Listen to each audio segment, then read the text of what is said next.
Welcome students, welcome to Confidence Academy. ಇವತ್ತು ನಾನು partners capital ಅಕೌಂಟನ್ನು ಎಕ್ಸ್ಪ್ಲೇನ್ ಮಾಡ್ತಾ ಇದ್ದೀನಿ. ಎರಡು ಮೆಥಡ್ ಇದ್ದಾವೆ ಪಾರ್ಟ್ನರ್ಸ್ ಕ್ಯಾಪಿಟಲ್ ಅಕೌಂಟ್ನಲ್ಲಿ. ಒಂದನೇದು ಫಿಕ್ಸ್ಡ್ ಕ್ಯಾಪಿಟಲ್ ಮೆಥಡ್, ಇನ್ನೊಂದು ಫ್ಲಕ್ಚುಯೇಟಿಂಗ್ ಕ್ಯಾಪಿಟಲ್ ಮೆಥಡ್. ಇವತ್ತು ನಾವು ನೋಡೋಣ ಯಾವ್ದಾವ್ದು ಎಂಟ್ರೀಸ್ ಫಿಕ್ಸ್ ಕ್ಯಾಪಿಟಲ್ ಮೆಥಡ್ನಲ್ಲಿ ಬರ್ತವೆ ಮತ್ತು ಫ್ಲಕ್ಚುಯೇಟಿಂಗ್ ಕ್ಯಾಪಿಟಲ್ ಮೆಥಡ್ನಲ್ಲಿ ಬರ್ತವೆ, ಮತ್ತು ಫಿಕ್ಸ್ ಕ್ಯಾಪಿಟಲ್ ಮೆಥಡ್ ಮತ್ತು ಫ್ಲಕ್ಚುಯೇಟಿಂಗ್ ಕ್ಯಾಪಿಟಲ್ ಮೆಥಡಿಗೆ ಏನು ವ್ಯತ್ಯಾಸ ಇದೆ ಅಂತ ನಾವು ಈ ವಿಡಿಯೋದಲ್ಲಿ ನೋಡೋಣ. Okay, let us discuss. As we know that there are two methods in partners capital account. Partners capital account ನಲ್ಲಿ ಎರಡು ಮೆಥಡ್ ಇದಾವೆ ಅಂತ ನಮಗೆ ಗೊತ್ತಿದೆ. ಒಂದನೇ ಮೆಥಡ್ ಯಾವುದು? Fix capital method. ಎರಡನೇ ಮೆಥಡ್ ಫ್ಲಕ್ಚುಯೇಟಿಂಗ್ ಕ್ಯಾಪಿಟಲ್ ಮೆಥಡ್. ನೋಡೋಣ. ಫಿಕ್ಸ್ಡ್ ಕ್ಯಾಪಿಟಲ್ ಮೆಥಡ್ ನಲ್ಲಿ ನಾವು ಎರಡು ಅಕೌಂಟ್ಗಳನ್ನು ಹಾಕ್ತೀವಿ. ಯಾವ್ದು ಎರಡು ಅಕೌಂಟ್ಗಳನ್ನು ಹಾಕ್ತೀವಿ? ಒಂದನೇದು ಕ್ಯಾಪಿಟಲ್ ಅಕೌಂಟ್ ಅಂದ್ರೆ ಪಾರ್ಟ್ನರ್ಸ್ ಕ್ಯಾಪಿಟಲ್ ಅಕೌಂಟ್, ಇನ್ನೊಂದು ಪಾರ್ಟ್ನರ್ಸ್ ಕರೆಂಟ್ ಅಕೌಂಟ್. ಎರಡು ಅಕೌಂಟ್ಗಳನ್ನು ನಾವೇನ್ ಮಾಡ್ತೀವಿ ಅಂದ್ರೆ ಹಾಕ್ತೀವಿ. ಈಗ ನಮಗೆ ಗೊತ್ತಿರೋದಾಗೆ ಫಿಕ್ಸ್ ಕ್ಯಾಪಿಟಲ್ ಮೆಥಡ್ ಅಂದ್ರೆ ಏನು? ನಾವು ಲಾಸ್ಟ್ ವಿಡಿಯೋನಲ್ಲಿ ಅದರ ಮೀನಿಂಗ್ ಅನ್ನು ನೋಡಿದ್ವಿ. ಏನಂತ ಹೇಳ್ತಾ ಇದ್ದಾನೆ? ಫಿಕ್ಸ್ಡ್ ಕ್ಯಾಪಿಟಲ್ ಮೆಥಡ್ ಅಂದ್ರೆ ಯಾವಾಗ ಪ್ರತಿಯೊಬ್ಬ ಪಾರ್ಟ್ನರ್ ಇಂದು ಕ್ಯಾಪಿಟಲ್ ವರ್ಷದಿಂದ ವರ್ಷಕ್ಕೆ ಸೇಮ್ ಇರ್ತದೆ, ಬದಲಾವಣೆ ಆಗಲ್ಲ, ಅದಕ್ಕೆ ನಾವು ಏನಂತ ಹೇಳ್ತೀವಿ? ಫಿಕ್ಸ್ಡ್ ಕ್ಯಾಪಿಟಲ್ ಮೆಥಡ್ ಅಂತ ಹೇಳ್ತೀವಿ. ಹೇಗೆ ಬದಲಾವಣೆ ಆಗಲ್ಲ ಅಂದ್ರೆ, ಈಗ ಯಾವ್ದಾದ್ರೆ ಪಾರ್ಟ್ನರ್ 1 ಲಕ್ಷ ಹಾಕಿದಾನಂದ್ರೆ ಅದನ್ನ ಏನ್ ಮಾಡ್ತೀವಿ ಅಂದ್ರೆ ಕ್ಯಾಪಿಟಲ್ ಅಕೌಂಟ್ ನಲ್ಲಿ ತಗೊಂತೀವಿ. ಉಳ್ಕಿದ್ದ ಅಡ್ಜಸ್ಟ್ಮೆಂಟ್ ಏನ್ ಬರ್ತವೆ, ಅವನಿಗೆ 1 ವರ್ಷದ ಸ್ಯಾಲರಿ ಇರ್ಬೋದು, ಕಮಿಷನ್ ಇರ್ಬೋದು, ಪ್ರಾಫಿಟ್ ಅಂಡ್ ಲಾಸ್ ಅಕೌಂಟ್ ಇರ್ಬೋದು, ಏನೇ ಇರ್ಬೋದು, ಅದಕ್ಕೆ ಇನ್ನೊಂದು ಸಪರೇಟ್ ಅಕೌಂಟ್ ಹಾಕ್ತಿವಿ. ಯಾವ್ದು ಅಕೌಂಟ್ ಹಾಕ್ತಿವಿ? ಕರೆಂಟ್ ಅಕೌಂಟ್ ಅಂತ ಹಾಕ್ತಿವಿ. ಓಕೆ, ನೋಡೋಣ. ಮೊದಲು ಫಿಕ್ಸ್ಡ್ ಕ್ಯಾಪಿಟಲ್ ಮೆಥಡ್ ನಲ್ಲಿ ಯಾವ್ದು ಎಂಟ್ರಿ ಬರ್ತೈತೆ ಅಂತ ನೋಡೋಣ. ಫಾರ್ಮೆಟ್ ನೋಡ್ಕೊರಿ. Format of partners capital account under fixed capital method. Fix capital method ನಲ್ಲಿ ಹೇಳ್ತಾ ಇದ್ದೀನಿ. ಕ್ಯಾಪಿಟಲ್ ಅಕೌಂಟ್ ಅಂದ್ರೆ ಒಂದು ಪಾರ್ಟ್ನರ್ ಇಂದ ಕ್ಯಾಪಿಟಲ್ ಅಕೌಂಟ್ ನಲ್ಲಿ ಫಾರ್ಮೆಟ್ ಯಾವ ರೀತಿಯಲ್ಲಿ ಬರುತ್ತೆ? Particulars amount. ಲಾಸ್ಟ್ ಚಾಪ್ಟರ್ ನಲ್ಲಿ ನಾವು ನೋಡಿದ್ವಿ, ಒಂದು ರಿಸಿಪ್ಟ್ ಅಂಡ್ ಪೇಮೆಂಟ್ ಅಕೌಂಟ್ ನೋಡಿದ್ವಿ. ಒಂದ್ ಕಡೆ ರಿಸಿಪ್ಟ್ ಬರ್ತೈತೆ, ಒಂದ್ ಕಡೆ ಪೇಮೆಂಟ್ ಬರ್ತೈತೆ. Debit side receipt, credit side payment. Income and expenditure account ನೋಡಿವಿ. ಡೆಬಿಟ್ ಸೈಡ್ ಎಕ್ಸ್ಪೆಂಡಿಚರ್ ಬರ್ತೈತೆ, ಕ್ರೆಡಿಟ್ ಸೈಡ್ ಇನ್ಕಮ್ ಬರ್ತೈತೆ. ಆದರೆ ಇದು ಕ್ಯಾಪಿಟಲ್ ಅಕೌಂಟ್ ನಲ್ಲಿ ಏನ್ ಬರ್ತಾ ಇದೆ? ಪರ್ಟಿಕ್ಯುಲರ್ ಅಮೌಂಟ್ ಬರ್ತಾ ಇದೆ. ರೈಟ್, ಎರಡು ಅಕೌಂಟ್ ಅನ್ನು ಹಾಕ್ಬೇಕು, ಅದು ಮೈಂಡ್ ನಲ್ಲಿ ಇರ್ಲಿ. ಒಂದನೇದು ಕ್ಯಾಪಿಟಲ್ ಅಕೌಂಟ್, ಇನ್ನೊಂದು ಕರೆಂಟ್ ಅಕೌಂಟ್. ಈಗ ಕ್ಯಾಪಿಟಲ್ ಅಕೌಂಟ್ ನಲ್ಲಿ ಯಾವ್ದು ಎಂಟ್ರಿ ತಗೊಂತೀವಿ ಅಂದ್ರೆ ಬ್ಯಾಲೆನ್ಸ್ ಬ್ರಾಡ್ ಡೌನ್ ಅನ್ನು ತಗೊಂತೀವಿ. ಯಾವ್ದು ತಗೊಂತೀವ್ರಿ? ಬ್ಯಾಲೆನ್ಸ್ ಬ್ರಾಡ್ ಡೌನ್ ಅಂದ್ರೆ ಯಾವ ಪಾರ್ಟ್ನರ್ ಇಂದ ಎಷ್ಟು ಬಂಡವಾಳ ಇದೆ ಅಥವಾ ಎಷ್ಟು ಹಾಕಿದಾನೆ. ಈಗ ಎಕ್ಸಾಂಪಲ್, ನೀವೇ ಪಾರ್ಟ್ನರ್ ಆಗಿದ್ರೆ ಅಂತ ತಿಳ್ಕೊರಿ, ನೀವು 1 ಲಕ್ಷ ಹಾಕಿದ್ರಿ.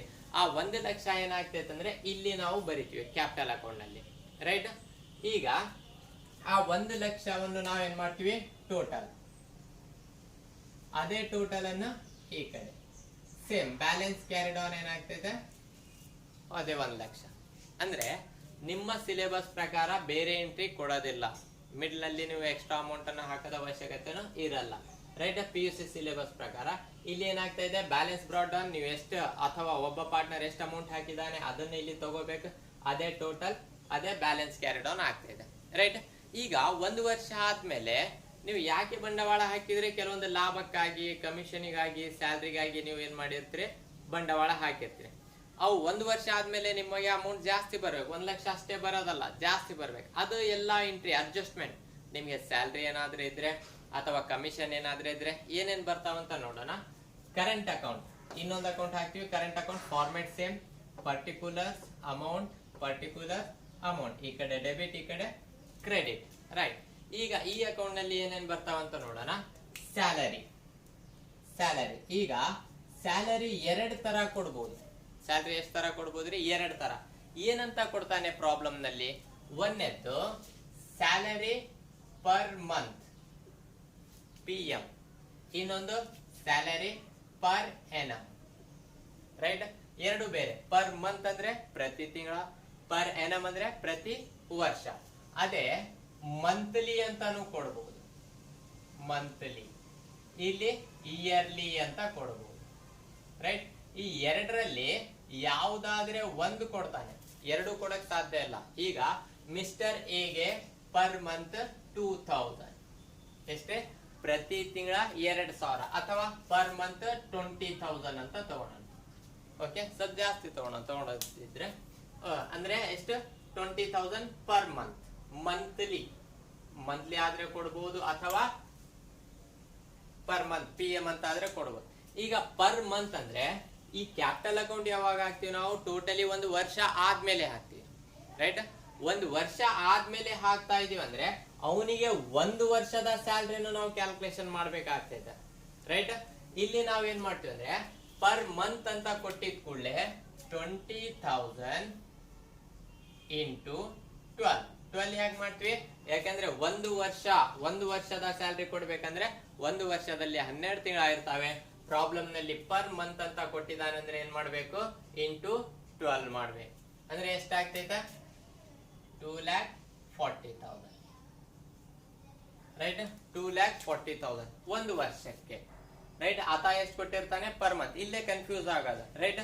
ಪ್ರಾಬ್ಲಮ್ ನಲ್ಲಿ ಪರ್ ಮಂತ್ ಪರ್ ನಮ್ ನೋಡೋದಿಲ್ಲ, ಡೈರೆಕ್ಟ್ ಏನ್ ಮಾಡ್ತೀರಿ? 2,000 ಕೊಟ್ಟಿದ್ದಾನೆ, 20,000 ಕೊಟ್ಟಿದ್ದಾನೆ, ಕೆಲವೊಂದ್ಸಲ ಇಂಟು ಮಾಡ್ಬಿಡ್ತೀರಿ, ಕೆಲವೊಂದ್ಸಲ ಡೈರೆಕ್ಟ್ ಹಚ್ಚಿಬಿಡ್ತೀರಿ. ಆ ತರ ಅಲ್ಲ, ಮೊದ್ಲು ಪ್ರಾಬ್ಲಮ್ ನಲ್ಲಿ ಏನ್ ಕೊಟ್ಟಿದ್ದಾನೆ ಅಂತ ನೀವು ಕಾನ್ಸಿಡರ್ ಮಾಡ್ಬೇಕು. ಇಲ್ಲಿ ನೋಡ್ರಿ, ಅದೇ ಒಂದ್ ವೇಳೆ ಪರ್ ಎನಮ್ 20,000 ಅಂತ ಕೊಟ್ಟಿದ್ದಾನೆ ಅಂತ ತಿಳ್ಕೊಳ್ಳಿ. ಪರ್ ಎನಮ್ ಇಯರ್ಲಿ, ವರ್ಷಕ್ಕೆ ಅಂದ್ರೆ ನೀವು ಪೂರ್ತಿ ಒಂದು ವರ್ಷ ಕೆಲಸ ಮಾಡಿದ್ರೆ 20,000. ಇಲ್ಲಿ ಪ್ರತಿ ತಿಂಗಳಕ್ಕೆ 20,000, ಪ್ರತಿ ತಿಂಗಳಕ್ಕೆ 20,000 ಕೊಟ್ಟಾನಂದ್ರೆ 12 ತಿಂಗಳಕ್ಕೆ ಎಷ್ಟು ಅಂತ ನಾವು ಕ್ಯಾಲ್ಕುಲೇಷನ್ ಮಾಡ್ಬೇಕು. ಇಲ್ಲಿ ಪ್ರತಿ ವರ್ಷಕ್ಕೆ 20,000 ಅಂದ್ರೆ ಡೈರೆಕ್ಟ್ 20,000 ಅಷ್ಟೇ ತಗೋಬೇಕು, ಮತ್ತೆ ಅದಕ್ಕೆ ಇಂಟು 12 ಮಾಡೋದ ಅವಶ್ಯಕತೆ ಇಲ್ಲ. ಕ್ಲಿಯರ್ ಆಯ್ತ್ರಿ? ಇಲ್ಲಿ ನಮ್ಗೆ ಏನ್ ಕೊಡ್ತಾನೆ ಅಂದ್ರೆ ಪರ್ ಮಂತ್ ನು ಕೊಡಬಹುದು ಅಥವಾ ಪರ್ ಎನಮ್ ನು ಕೊಡಬಹುದು. ಪರ್ ಮಂತ್ ಕೊಟ್ರೆ ಇಂಟು 12 ಮಾಡ್ಬೇಕು, ಪರ್ ಎನಮ್ ಕೊಟ್ರೆ ಎಷ್ಟು ಕೊಟ್ಟಿರ್ತಾನೆ ಅಷ್ಟು ಡೈರೆಕ್ಟ್ ಅನ್ನು ನಾವು ತಗೋಬೇಕು, ರೈಟ್? ಅಂದ್ರೆ ಒಂದು ಸ್ಯಾಲ್ರಿ ಬರ್ತೈತೆ, ಇನ್ನೊಂದು, ರೈಟ್? ನೆಕ್ಸ್ಟ್ ಎರಡನೇ ಎಂಟ್ರಿ ನೋಡೋಣ. ಮತ್ತೇನ್ ಕೊಡ್ತಾ ಇದ್ದಾನೆ? ಕಮಿಷನ್. ಅಂದ್ರೆ ಒಂದು ಪಾರ್ಟ್ನರಿಗೆ ಪ್ರಾಬ್ಲಮ್ ನಲ್ಲಿ ಕಮಿಷನ್ ಏನಾದ್ರೆ ಕೊಟ್ರೆ, ರೈಟ್, ಆ ಕಮಿಷನ್ ಸಹ ಏನಾಗ್ತೈತೆ ಇದರಲ್ಲಿ ಬರ್ತೈತೆ. ಪಾರ್ಟ್ನರ್ ಇದ್ ಕಮಿಷನ್ ಎಷ್ಟಿರ್ತೈತೆ ಅಷ್ಟು. ಅಂದ್ರೆ ಕಮಿಷನ್ ಏನ್ ಮಾಡ್ತಾನೆ? ನಿಮ್ಗೆ ಡೈರೆಕ್ಟ್ ಕೊಡ್ತಾನೆ, ಪರ್ ಮಂತ್ ಅಂದು ಕೊಡೋದಕ್ಕೆ ಅವಕಾಶ ಇರೋದಿಲ್ಲ. Next profit and loss appropriation account. ಅಂದ್ರೆ ಇನ್ನೊಂದು ಅಕೌಂಟ್ ಹಾಕ್ತಿವಿ ನಾವು ಇದಕ್ಕಿಂತ ಮುಂಚೆ, profit and loss appropriation account ಅಂತ. ಆ ಅಪ್ರಾಪ್ರಿಯೇಷನ್ ಅಕೌಂಟ್ ನಲ್ಲಿ ಏನ್ ಪ್ರಾಫಿಟ್ ಬರ್ತೈತೆ ಅದು ಪಾರ್ಟ್ನರ್ಸ್ ಗೆ ಹಂಚಿರ್ತೀವಿ. ಪಾರ್ಟ್ನರ್ಸ್ ಎ, ಪಾರ್ಟ್ನರ್ಸ್ ಬಿ ಎಷ್ಟಂತ ಹಂಚಿರ್ತೀವಿ. ಆ ಪ್ರಾಫಿಟ್ ಅನ್ನು ಇಲ್ಲಿ ನಾವ್ ಏನ್ ಮಾಡ್ಬೇಕು? ತಗೊಂಡ್ಬರ್ಬೇಕು. ಎಲ್ಲಿಂದ ಬರ್ತೈತೆ? Profit and loss appropriation account ಇಂದ. Next interest on capital. ಏನಿದೆ ಇಂಟ್ರೆಸ್ಟ್ ಆನ್ ಕ್ಯಾಪಿಟಲ್? ಈಗ ಕ್ಯಾಪಿಟಲ್ ಎಷ್ಟು ಹಾಕಿದಾನೆ ಅದರ ಒಂದು ಇಂಟ್ರೆಸ್ಟ್ ರೇಟ್ ಅನ್ನು ಪ್ರಾಬ್ಲಮ್ ನಲ್ಲಿ ಕೊಟ್ಟಿರ್ತಾನೆ. ಎಕ್ಸಾಂಪಲ್ 10% ಕೊಟ್ಟಿದ್ದಾನಂದ್ರೆ ನೀವು ಇಲ್ಲಿ ಕ್ಯಾಲ್ಕುಲೇಷನ್ ಮಾಡ್ಬೇಕು. ಎಕ್ಸಾಂಪಲ್ ನೀವು ಹಾಕಿದ್ದೆಷ್ಟೇ? 1 ಲಕ್ಷ. ಈಗ ನಾವು ಬ್ರಾಕೆಟ್ ನಲ್ಲಿ ಕ್ಯಾಲ್ಕುಲೇಷನ್ ಮಾಡ್ಬೇಕು. ಅಂದ್ರೆ 1 lakh 1 lakh into 10 divided by 100 ಅಂದ್ರೆ 10,000. ಇಂಟ್ರೆಸ್ಟ್ ಎಷ್ಟಾಯ್ತು? 10,000, ರೈಟ್? ಇಂಟ್ರೆಸ್ಟ್ ಆನ್ ಕ್ಯಾಪಿಟಲ್ ಅಂದ್ರೆ ಈ ಕ್ಯಾಪಿಟಲ್ ಅಮೌಂಟ್ ಏನಿರ್ತೈತೆ ಅದ್ರ ಮೇಲೆ ನಾವು ಇಂಟ್ರೆಸ್ಟ್ ಅನ್ನು ಕ್ಯಾಲ್ಕುಲೇಷನ್ ಮಾಡ್ತೀವಿ, ರೈಟ್? ಮತ್ತೇನ್ ಬರ್ತೈತೆ? Interest on loan. ಈ ಒಂದು ಎಂಟ್ರಿಯನ್ನು ಸ್ವಲ್ಪ ಕಾನ್ಸಂಟ್ರೇಟ್ ಮಾಡ್ರಿ. ಇಂಟ್ರೆಸ್ಟ್ ಆನ್ ಲೋನ್ ಯಾಕೆ ಕಾನ್ಸಂಟ್ರೇಟ್ ಮಾಡ್ರಿ ಅಂತ ಹೇಳ್ತಾ ಇದ್ದೇನೆ ಅಂದ್ರೆ, ಇಂಟ್ರೆಸ್ಟ್ ಆನ್ ಲೋನ್ ಏನ್ ಮಾಡ್ತಾನಂದ್ರೆ ಅದರಲ್ಲಿ ಮಂತ್ಸ್ ಕೊಟ್ಟಿರ್ತಾನೆ ಕೆಲವೊಂದ್ಸಲ, ಬಟ್ ಇನ್ನುವರೆಗೆ ಯಾವುದೇ ಪ್ರಾಬ್ಲಮ್ ನಲ್ಲಿ ಮಂತ್ಸ್ ಅವು ಕೊಟ್ಟಿಲ್ಲ. ಮುಂದೆ ಯಾವ್ದಾದ್ರೆ ಸೊಲ್ಯೂಷನ್ ಮಾಡುವಾಗ ನಾನು ನಿಮ್ಗೆ ಹೇಳ್ತೀನಿ, ರೈಟ್? ಯಾವ ರೀತಿಯಲ್ಲಿ ಕೊಡ್ತಾನೆ ಇಂಟ್ರೆಸ್ಟ್ ಆನ್ ಲೋನ್ ಅಂತ ಹೇಳಿದ್ರೆ, ಈಗ example mister A advanced a loan of rupees 50,000 on date ಕೊಟ್ಟಿರ್ತಾನೆ on 1/9/2000 or 39 ಅಂತ ತಗೊಂಡು 1/10/2019, ರೈಟ್? ಈಗ ಒಬ್ಬ ಪಾರ್ಟ್ನರ್ ಏನ್ ಮಾಡಿದಾನೆ? ಲೋನ್ ಕೊಟ್ಟಿದ್ದಾನೆ. ಯಾರು? Mister A. Mister A advance A loan of rupees 50,000 on 1/10/2019 at rate of interest of rupees interest of 10% per annum. ಪ್ರತಿ ವರ್ಷಕ್ಕೆ 10% ಇಂಟ್ರೆಸ್ಟ್ ನಂಗೆ ಆತ ಏನ್ ಮಾಡಿದಾನೆ, ಲೋನ್ ಕೊಟ್ಟಿದ್ದಾನೆ ಅಂದ್ರೆ ಅವನಿಗೆ ಏನ್ ಮಾಡ್ಬೇಕು, ಇಂಟ್ರೆಸ್ಟ್ ಕೊಡ್ಬೇಕು. ಬಟ್ ಎಷ್ಟು ಕೊಡ್ಬೇಕು ಅದನ್ನ ನೋಡ್ಕೋರಿ. ಯಾವ ರೀತಿಯಲ್ಲಿ ಕ್ಯಾಲ್ಕುಲೇಷನ್ ಮಾಡ್ಬೇಕಂದ್ರೆ 50,000 ಇಂಟು 10 ಡಿವೈಡೆಡ್ ಬೈ 100. ಇದು ಕಾಮನ್ ಆಗಿ ನಾವು ತಗೊಂತೀವಿ. 50,000 ಲೋನ್ ಕೊಟ್ಟಿದ್ದಾನೆ, 10% ಕ್ಯಾಲ್ಕುಲೇಷನ್ ಮಾಡ್ತೀವಿ. ಆದರೆ ಇದಕ್ಕೆ ಎಷ್ಟು, 6/12. 6/12 ಯಾಕೆ ತಗೋಬೇಕು, ಅದು ಇಂಪಾರ್ಟೆಂಟ್, ರೈಟ್? ಯಾಕೆ ತಗೋಬೇಕಂದ್ರೆ ಅದ ಅಮೌಂಟ್ ಕೊಟ್ಟಿದ್ದ ಡೇಟ್ ನೋಡ್ರಿ, ರೈಟ್? ಬಿಸ್ನೆಸ್ ಯಾವಾಗ ಸ್ಟಾರ್ಟ್ ಆಗ್ತೈತೆ, 1/10/2019 ಕೊಟ್ಟಿದ್ದಾನೆ ಅಂದ್ರೆ ಬಿಸ್ನೆಸ್ ಸ್ಟಾರ್ಟ್ ಆಗಿದ್ದು 1/4/2019ಗೆ. ಆತ ಲೋನ್ ಕೊಟ್ಟಿದ್ದ ಯಾವಾಗ, 1/10/2019. ಬಿಸ್ನೆಸ್ ಕ್ಲೋಸ್ ಆಗದ ಯಾವಾಗ, 31/3/2020, ರೈಟ್? ಈಗ ನೋಡ್ರಿ, ಕಾನ್ಸಂಟ್ರೇಟ್ ಮಾಡ್ರಿ. ಆತ ಯಾವ್ದು ಡೇಟಿಗೆ ಲೋನ್ ಅನ್ನು ಕೊಟ್ಟಿದ್ದಾನೆ ಆ ಡೇಟಿನಿಂದ ಎಂಡಿಂಗ್ ಡೇಟ್ ವರೆಗೆ ಎಷ್ಟು ತಿಂಗಳಾಯ್ತು ಅಷ್ಟು ತಿಂಗಳದ ಮಾತ್ರ ಇಂಟ್ರೆಸ್ಟ್ ಕೊಡ್ಬೇಕು ನಾವು. 1 ವರ್ಷಕ್ಕೆ 10% ಅಂತ ಹೇಳ್ತಾ ಇದ್ದಾನೆ ಪರ್ annum. ಅಂದ್ರೆ 1 ವರ್ಷದ ನಾವು ಇಂಟ್ರೆಸ್ಟ್ ಕೊಡಲ್ಲ. ಎಷ್ಟು ತಿಂಗಳದ್ ಕೊಡ್ತೀವಿ, 6 ತಿಂಗಳದ್. ಯಾಕೆ ಆತ 10ನೇ ತಿಂಗಳಲ್ಲಿ ಕೊಟ್ಟಿದ್ದಾನಂದ್ರೆ ಆ ಹಣವನ್ನು ನಾವು 10ನೇ ತಿಂಗಳ ಬಳಕೆ ಮಾಡಿವಿ, 11ನೇ ತಿಂಗಳ ಬಳಕೆ ಮಾಡಿವಿ, 12ನೇ ತಿಂಗಳ ಬಳಕೆ ಮಾಡಿವಿ, ಮತ್ತೆ 1ನೇ ತಿಂಗಳ, 2ನೇ ತಿಂಗಳ ಮತ್ತು 3, ರೈಟ್?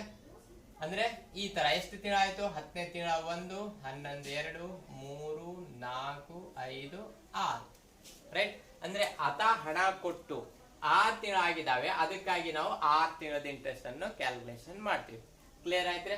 ಅಂದ್ರೆ ಯಾವುದೇ ಲೋನಿಗೆ ಡೇಟ್ ಕೊಟ್ಟಿದ್ದಾನೆ ಅಂದ್ರೆ ಅವಾಗ ನಾವೇನ್ ಮಾಡ್ಬೇಕು, ಮಂತ್ ಕ್ಯಾಲ್ಕುಲೇಷನ್ ಮಾಡ್ಬೇಕು. ಎಲ್ಲಿಂದ ಎಲ್ಲಿವರೆಗೆ, ಆತ ಅಮೌಂಟ್ ಕೊಟ್ಟಿದ್ದರಿಂದ ಎಂಡಿಂಗ್ ಡೇಟ್ ವರೆಗೆ. ಎಂಡಿಂಗ್ ಡೇಟ್ ಯಾವ್ದು ಆಗ್ತಾ ಇದೆ, 31/3/2020 ಆಗ್ತಾ ಇದೆ, ರೈಟ್? ಅವ್ನ್ ಡೇಟ್ 1/10/2019 ಅಮೌಂಟ್ ಕೊಟ್ಟಿದ್ದಾನೆ ಅಂದ್ರೆ ಎಂಡಿಂಗ್ ಡೇಟ್ ವರೆಗೆ ಎಷ್ಟು ತಿಂಗಳಾಯ್ತು ಆತ ಅಮೌಂಟ್ ಕೊಟ್ಟು, ಯೂಶಲಿ 6 ತಿಂಗಳಾಯ್ತು. 6 ತಿಂಗಳದ ಇಂಟ್ರೆಸ್ಟ್ ಕೊಡ್ಬೇಕು, ರೈಟ್? ಅದೇ ಒಂದ್ ವೇಳೆ ಆತ ಸ್ಟಾರ್ಟಿಂಗ್ 1/4ಗೆ ಕೊಟ್ಟಿದ್ದಾನೆ ಅಂದ್ರೆ 1 ವರ್ಷದ ಕೊಡ್ಬೇಕು, ಮಂತ್ ಕ್ಯಾಲ್ಕುಲೇಷನ್ ಮಾಡೋದ ಅವಶ್ಯಕತೆ ಇರ್ತಿದ್ದಿಲ್ಲ. ಬಟ್ ಇಲ್ಲಿ ಡೇಟ್ ಕೊಟ್ಟಿದ್ರೆ ಮಂತ್ ಸಹ ಕ್ಯಾಲ್ಕುಲೇಷನ್ ಮಾಡ್ಬೇಕು. ಇಲ್ಲಿ ಇಂಟ್ರೆಸ್ಟ್ ಆನ್ ಲೋನ್ ಬಂದಾಗ ಸ್ವಲ್ಪ ಕಾನ್ಸಂಟ್ರೇಟ್ ಮಾಡ್ರಿ.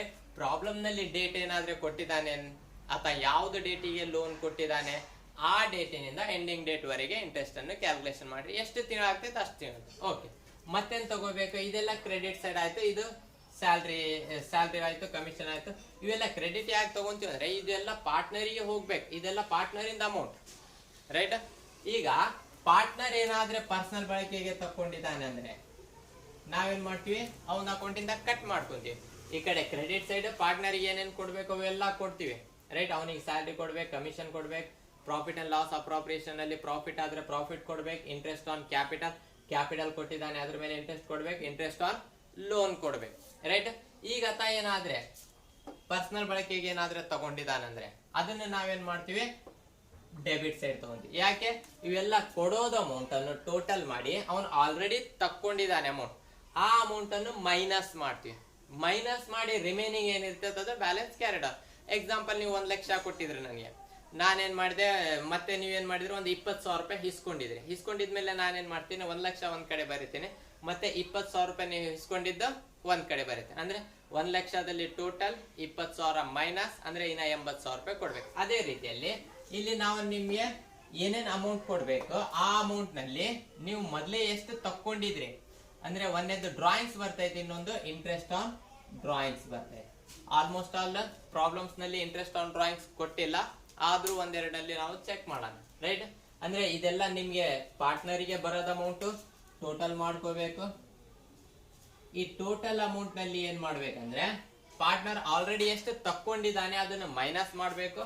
ಈಗ ಪ್ರೆಸೆಂಟ್ ಅವನಿಗೆ ಎಷ್ಟು ಅಮೌಂಟ್ ಕೊಡ್ಬೇಕು ಅಥವಾ ಬಿಸ್ನೆಸ್ ಇಂದ ಅವನಿಗೆ ಎಷ್ಟು ಅಮೌಂಟ್ ಬರ್ಬೇಕು ಅದನ್ನ ನಾವೇನಂತ ಹೇಳ್ತೀವಿ, ಬ್ಯಾಲೆನ್ಸ್ ಕ್ಯಾರಿಡ್ ಆನ್ ಅಂತ ಹೇಳ್ತೀವಿ.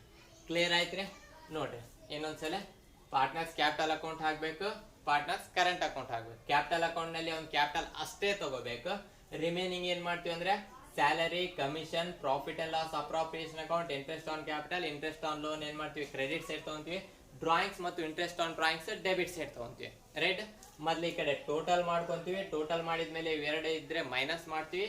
ಮೈನಸ್ ಆದ್ಮೇಲೆ ಬ್ಯಾಲೆನ್ಸ್ ಕ್ಯಾರಿಡ್ ಆನ್. ಇದು ನಿಮ್ಗೆ ಏನ್ ಮಾಡ್ತಾನೆ ಅಂದ್ರೆ ಸೆಕ್ಷನ್ ಇ ನಲ್ಲಿ ಪ್ರಾಕ್ಟಿಕಲ್ ಓರಿಯೆಂಟೆಡ್ ನಲ್ಲಿ 5 ಮಾರ್ಕ್ಸಿಗೆ ಕ್ವಶನ್ ಕೇಳ್ತಾನೆ. ಏನಂತ ಕೇಳ್ತಾನೆ?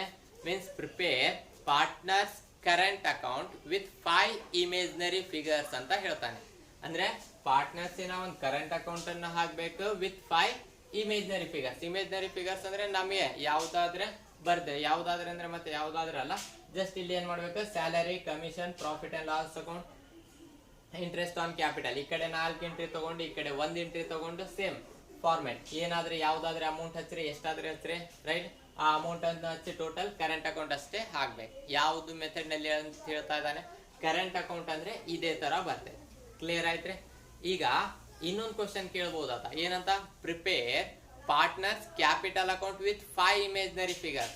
ಒಂದ್ ವೇಳೆ ಆತ ಕ್ಯಾಪಿಟಲ್ ಅಕೌಂಟ್ ಕೇಳಿದಾನಂದ್ರೆ ಏನ್ ಮಾಡ್ಬೇಕು, ಇದು ಅಕೌಂಟ್ ಹಾಕ್ಬಾರ್ದು, ರೈಟ್? ಯಾಕಂದ್ರೆ ಆತ ಯಾವ್ದು ಮೆಥಡ್ ಬಗ್ಗೆ ಮಾತಾಡ್ತಾ ಇದ್ದಾನೆ? ಫ್ಲಕ್ಚುಯೇಟಿಂಗ್ ಮೆಥಡ್ ಬಗ್ಗೆ ಮಾತಾಡ್ತಾ ಇದ್ದಾನೆ. ಈಗ ಎರಡರ ಮಧ್ಯ ವ್ಯತ್ಯಾಸ ನೋಡೋಣ. ಈಗ ನೋಡ್ಕೊರೆ, ಇದ್ರಲ್ಲಿ ಏನೇನ್ ಎಂಟ್ರಿ ಬರ್ತಾವ ಅಂತ ಗೊತ್ತಾಯ್ತಾ? ಈಗ ಇದ್ರಲ್ಲಿ ಏನೇನ್ ಎಂಟ್ರಿ ಬರ್ತಾವ ಅಂತ ನೋಡ್ರೆ, ಇದ್ರಲ್ಲಿ ಸ್ಯಾಲ್ರಿ ಇದೆ, ಇದ್ರಲ್ಲಿನೂ ಸ್ಯಾಲ್ರಿ ಇದೆ ಸೇಮ್, ಇದ್ರಲ್ಲಿ ಕಮಿಷನ್ ಇದೆ, ಇದ್ರಲ್ಲಿನೂ ಕಮಿಷನ್ ಬರ್ತೈತೆ. Next profit and loss appropriation account, profit and loss appropriation account, interest on capital, interest on capital, interest on loan, interest on loan, right? ಈ ಕಡೆ ಡ್ರಾಯಿಂಗ್ಸ್ ಇದೆ, ಡ್ರಾಯಿಂಗ್ಸ್, ಈ ಕಡೆ interest on drawings, interest on drawing. ಅಂದ್ರೆ ಎರಡರಲ್ಲಿ ಯಾವ್ದಾದ್ರೆ ಒಂದು method ಕೇಳ್ತಾನೆ, 2 method ಕೇಳಲ್ಲ. ಈಗ ವ್ಯತ್ಯಾಸ ಏನಿದೆ ಅಂದ್ರೆ, ಇಲ್ಲಿ 2 ಅಕೌಂಟ್ ಹಾಕ್ತಿವಿ, ಇಲ್ಲಿ ಒಂದೇ ಅಕೌಂಟ್ ಹಾಕ್ತಿವಿ. ಇಲ್ಲಿ ನಾವೇನ್ ಮಾಡಿದ್ವಿ, ಬ್ಯಾಲೆನ್ಸ್ ಬ್ರಾಟ್ ಡೌನ್ ಅಂದ್ರೆ ಕ್ಯಾಪಿಟಲ್ ಅಮೌಂಟ್ ಸಪರೇಟ್ ತಗೊಂಡಿವಿ, ಮತ್ತು ಅಡ್ಜಸ್ಟ್ಮೆಂಟ್ ಸ್ಯಾಲರಿ ಕಮಿಷನ್ ಅವು ಇನ್ನೊಂದು ಅಕೌಂಟ್ ನಲ್ಲಿ ತಗೊಂಡ್ವಿ.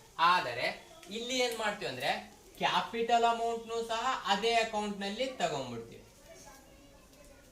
ಕ್ಲಿಯರ್ ಆಯ್ತಾ? ಅಂದ್ರೆ ಇಲ್ಲಿ ಕ್ಯಾಪಿಟಲ್ ಅಕೌಂಟ್ ಬೇರೆ ಅಕೌಂಟ್ ನಲ್ಲಿ, ಉಳಿಕಿದ ಅಡ್ಜಸ್ಟ್ಮೆಂಟ್ ಬೇರೆ ಅಕೌಂಟ್ ನಲ್ಲಿ. ಆದರೆ ಇಲ್ಲಿ ಏನ್ ಮಾಡ್ತೀವಿ, ಕ್ಯಾಪಿಟಲ್ ಅಕೌಂಟ್ ಮತ್ತೆ ಅಡ್ಜಸ್ಟ್ಮೆಂಟ್ಸ್ ಎಲ್ಲವೂ ಒಂದೇ ಅಕೌಂಟ್ ನಲ್ಲಿ ತಗೊಂತೀವಿ. ಅದಕ್ಕೆ ನಾವೇನಂತ ಹೇಳ್ತೀವಿ, ಕ್ಯಾಪಿಟಲ್ ಅಕೌಂಟ್ ಅಂತ ಹೇಳ್ತೀವಿ ಅಂಡರ್ ಫ್ಲಕ್ಚುಯೇಟಿಂಗ್ ಕ್ಯಾಪಿಟಲ್ ಮೆಥಡ್. ಈಗ ಫ್ಲಕ್ಚುಯೇಟಿಂಗ್ ಕ್ಯಾಪಿಟಲ್ ಮೆಥಡ್ ಮತ್ತು ಫಿಕ್ಸ್ ಕ್ಯಾಪಿಟಲ್ ಮೆಥಡ್ ಮಧ್ಯೆ ವ್ಯತ್ಯಾಸ ನೋಡೋಣ. ವ್ಯತ್ಯಾಸ ಏನಿದೆ ಅಂದ್ರೆ, ಇಲ್ಲಿ ಕ್ಯಾಪಿಟಲ್ ಅಕೌಂಟ್ ಕ್ಯಾಪಿಟಲ್ 1 ಲಕ್ಷ ಅಂದ್ರೆ 1 ಲಕ್ಷ ಇರ್ತೈತೆ, ಫಿಕ್ಸ್ಡ್ ಇರ್ತೈತೆ, ರೈಟ್? ವರ್ಷದಿಂದ ವರ್ಷಕ್ಕೆ ಕ್ಯಾಪಿಟಲ್ 1 ಲಕ್ಷ ಇರ್ತೈತೆ, ಚೇಂಜ್ ಆಗಲ್ಲ. ಆದರೆ ಫ್ಲಕ್ಚುಯೇಟಿಂಗ್ ಕ್ಯಾಪಿಟಲ್ ಮೆಥಡ್ ನಲ್ಲಿ ಇಲ್ಲಿ ಏನಾಗ್ತೈತೆ ಅಂದ್ರೆ, ಇಲ್ಲಿ ಸ್ಟಾರ್ಟಿಂಗ್ ನಾವು 1 ಲಕ್ಷ ಹಾಕಿದ್ರೆ ಅದರ ಜೊತೆಗೆ salary, commission, profit and loss account, interest on capital, interest on loan ಇವೆಲ್ಲ ಏನಾಗ್ತವೆ, ಪ್ಲಸ್ ಆಗ್ತವೆ. ಪ್ಲಸ್ ಆಗಿ ಈಗ ಈ ವರ್ಷದಲ್ಲಿ ಆತ ಏನಾದ್ರೂ ತಕೊಂಡಿದ್ದಾನೆ ಅಂದ್ರೆ ಮೈನಸ್ ಆಗ್ತೈತೆ. ನೆಕ್ಸ್ಟ್ ಬ್ಯಾಲೆನ್ಸ್ ಕ್ಯಾರಿಡ್, ಇಲ್ಲಿ ಅಮೌಂಟ್ ಏನಾಗ್ತೈತೆ, ಕ್ಯಾಪಿಟಲ್ ಅಮೌಂಟ್ ಜಾಸ್ತಿ ಆಗ್ತೈತೆ, ರೈಟ್? ಇಲ್ಲಿ ಕ್ಯಾಪಿಟಲ್ ಅಮೌಂಟ್ ಸೇಮ್ ಇರ್ತೈತೆ, ಇಲ್ಲಿ ಕ್ಯಾಪಿಟಲ್ ಅಮೌಂಟ್ ಜಾಸ್ತಿ ಆಗ್ತೈತೆ ಅಥವಾ ಕಡಿಮೆನೂ ಆಗ್ಬಹುದು. ಅಂದ್ರೆ ಫ್ಲಕ್ಚುಯೇಟ್ ಆಗ್ತೈತೆ. ವರ್ಷದ ಪ್ರಾರಂಭದಲ್ಲಿ ಎಷ್ಟು ಅಮೌಂಟ್ ಇತ್ತು, ವರ್ಷದ ಕೊನೆಯಲ್ಲಿ ಅದಕ್ಕಿಂತ ಹೆಚ್ಚು ಅಮೌಂಟ್ ಆಗುತ್ತೆ. ಯಾಕೆಂದ್ರೆ ಅದರಲ್ಲಿ ಸ್ಯಾಲರಿ, ಕಮಿಷನ್, ಪ್ರಾಫಿಟ್ ಅಂದ್ರೆ 1 ವರ್ಷದ ಲಾಭ ಕೂಡಿರ್ತೈತೆ, ಅಂದ್ರೆ ಪ್ಲಸ್ ಆಗಿರ್ತೈತೆ.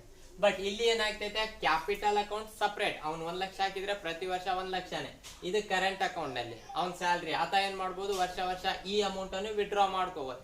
ಬಟ್ ಇಲ್ಲಿ ಏನಾಗ್ತೈತೆ ಅಂದ್ರೆ, ವರ್ಷದಿಂದ ವರ್ಷಕ್ಕೆ ಒಂದು ಕ್ಯಾಪಿಟಲ್ ಜಾಸ್ತಿ ಹಾಕೊಂತ ಹೋಗ್ತೈತೆ, ಅಂದ್ರೆ ಸ್ಯಾಲರಿ, ಕಮಿಷನ್ ಅವು ಪ್ಲಸ್ ಆಗ್ತದೆ, ಅಂದ್ರೆ ಫ್ಲಕ್ಚುಯೇಟ್ ಆಗ್ತೈತೆ.